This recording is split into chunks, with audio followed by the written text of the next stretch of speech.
Anybody that's been watching this show knows that for the last several years, actually for 7 years, I've been advocating that Israel appoint an ambassador to the Christian world, somebody whose portfolio is entirely about responding to questions, concerns, complaints, attacks against Christians that live here in Israel or against Israel and the Jewish people in general. And I think it's more urgent than ever. And you'll recall that when I did an interview with Israel's new, at that point, foreign minister, Gideon Sa'ar, one of the first questions I asked him when he gave me the first interview of any TV interview that he'd done, I asked him if he would appoint the first ever Israeli ambassador to the Christian world. What's your view of, would it make sense to appoint someone who's specifically an Israeli, to speak specifically to the Christian world, because that's in the U.S., the Israeli ambassador to the U.S., the Israeli ambassador to England, Brazil, wherever, the Christians are part of their portfolio, but they don't have a specific focus. Is that a good idea, or is that sort of a diversion, a distraction? Well, it should be considered, and I will consider that.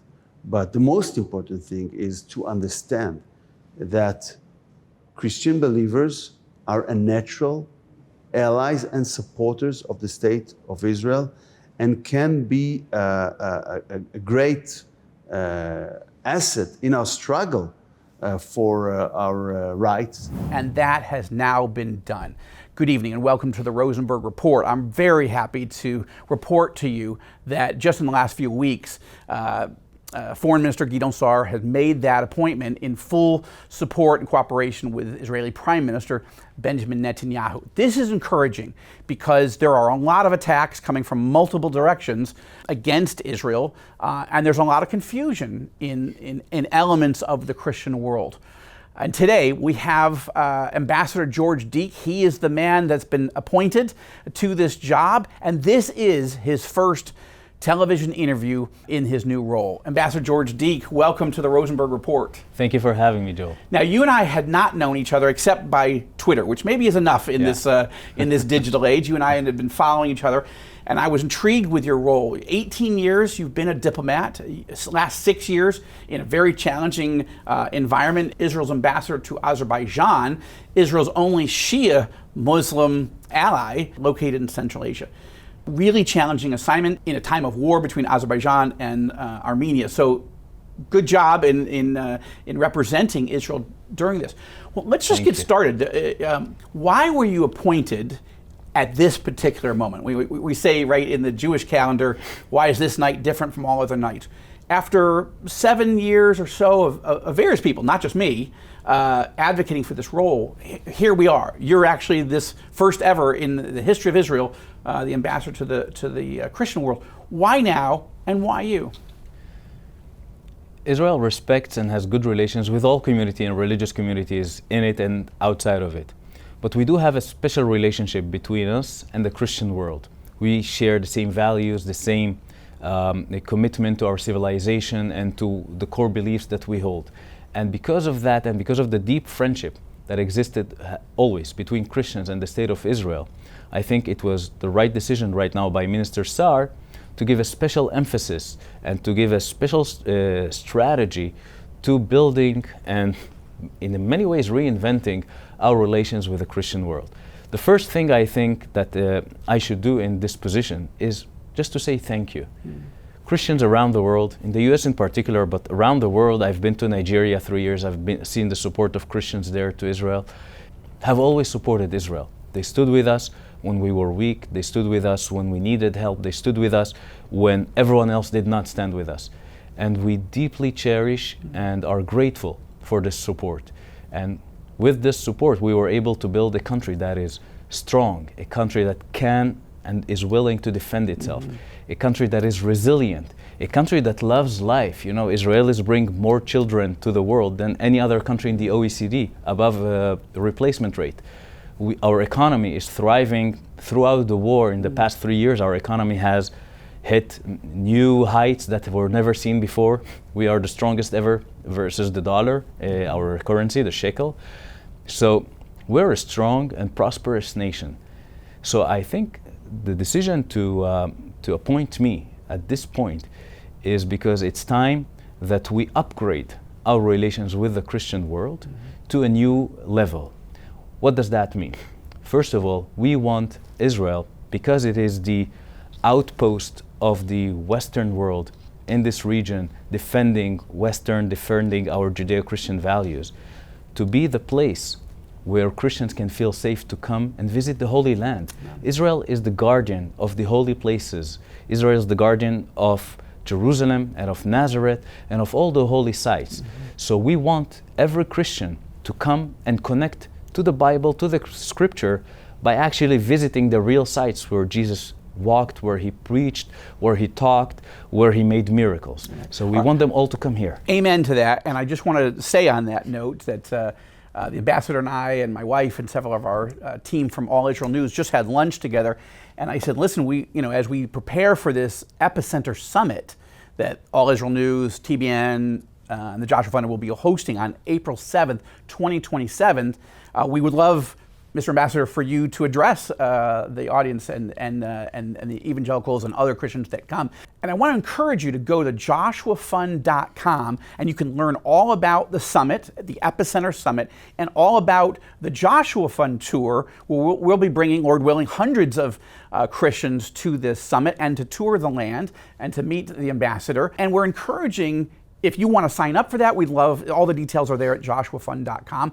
But also, if you're a pastor or ministry leader or somebody who wants to bring a tour, we would love for you to do that. And there's information, again, at joshuafund.com about the Epicenter Summit. There's information on how you can organize your own tour, either through the tour agency that we're using or a tour agency that you prefer, whatever, that's fine.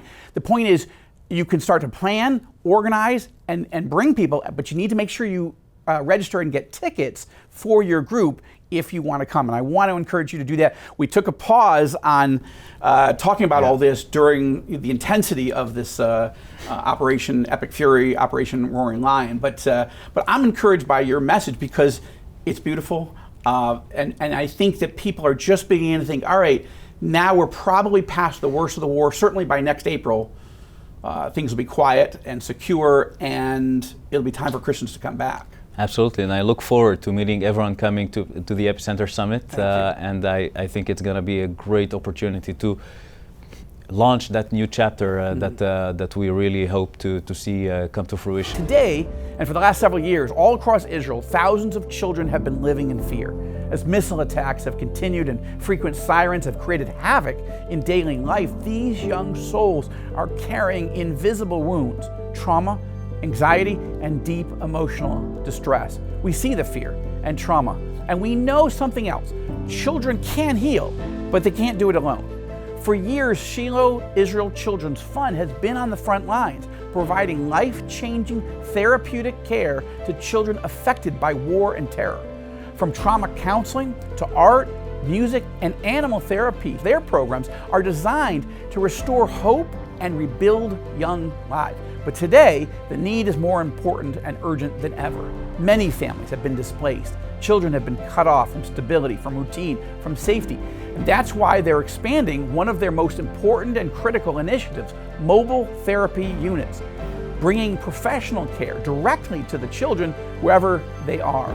Whether in temporary housing or in shelters or in communities under threat, these units deliver immediate emotional support when it's needed most. Every gift brings hope. Every donation helps a child take one step closer to healing. Together, we can make sure that Israel's children are not defined by trauma, but empowered to heal and move forward. Because healing cannot wait. Heal a child now. IsraelChildren.org/heal. We've got to talk about several issues, and these are now the attack lines. We're going to talk about, is Israel an apartheid state in a moment? That's out there, and a lot of people are talking about the idea that Arabs aren't allowed to live here, that there's no Arab participation in the country, and so forth. But first, there have been at least two incidents that have become particularly noteworthy in which several Israeli soldiers operating in southern Lebanon really did some things that were deeply offensive. One, there was a photo taken of a young soldier, Israeli soldier, chopping off the head of a statue of Jesus that was sort of inverted. And then the second of an Israeli soldier putting a cigarette in the mouth of a statue of Mother Mary. Both went viral, deeply offensive. How do you respond? I mean, you suddenly got thrown in the deep end where, the Israeli government kind of got put on defense a bit over this.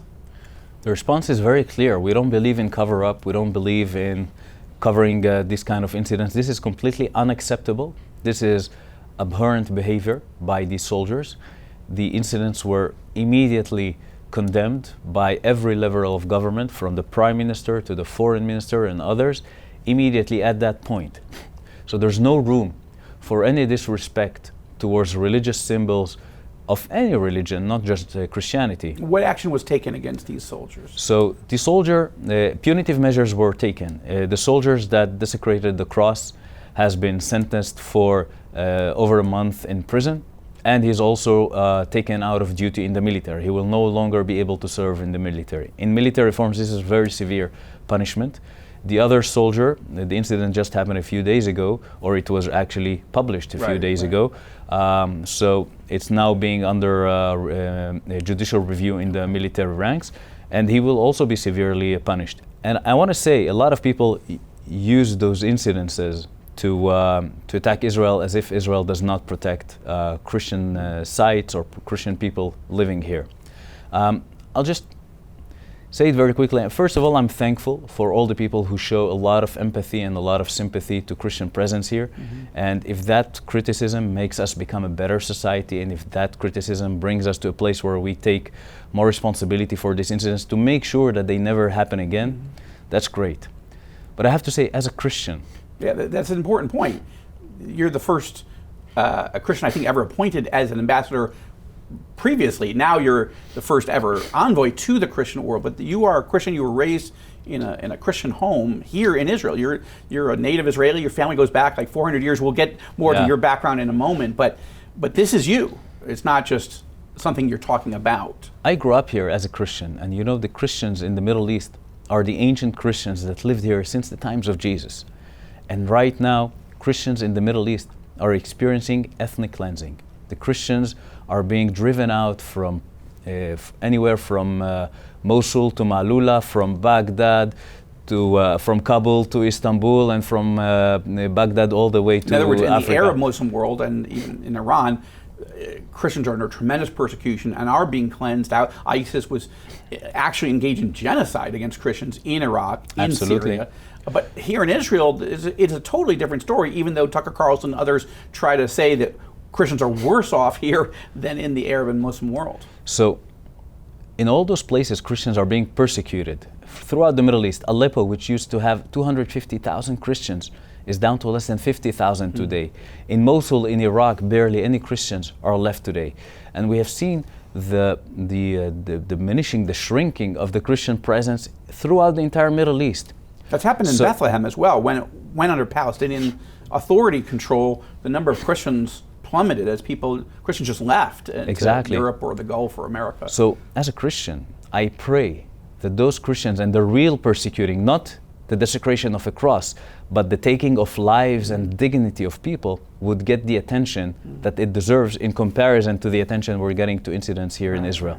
So, and I'm not saying that because I want to avert the attention to a different place. I'm saying this because there are real persecution, real people suffering on the ground throughout the entire Middle East, and those Christians deserve the international attention. They deserve people caring about them and raising their voice to defend those Christians. And I call all the Christian friends that we have abroad, raise your voice for the Christians of the Middle East. They are disappearing, and it's happening right under our noses. From the places that Jesus walked, barely any Christians are left.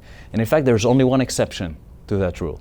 There's only one place in the entire Middle East where the Christian presence is growing, and that's Israel. In Israel, we had, in 1950, 34,000 Christians. Today, we have 188,000 Christians plus in our country. That's 400% increase in 80 years.